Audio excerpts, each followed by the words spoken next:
Sabado na naman, repacking day mga sisi ko.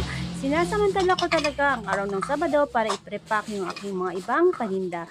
Isa sa mga ginagawa ng mga sari-sari store owner ang pagre-repack para mapalaki ang kita ng tindahan. Yes, mga sisi ko, lumalaki yung kita natin pag tayo mismo ang nagre-repack ng ating mga ititinda.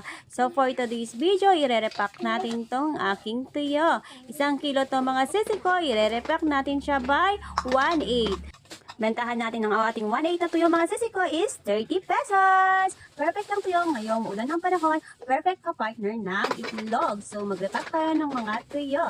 Tuyo kayo dyan mga sisi ko. Kayo mga sis, magkano nyo binibenta ang inyong mga tuyo? Comment down below. Sasamahan nyo ako mga sisi ko at tayo na'y magrepack.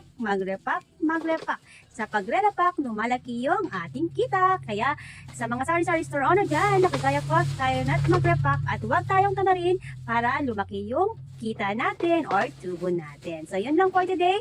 Happy Saturday everyone and happy selling!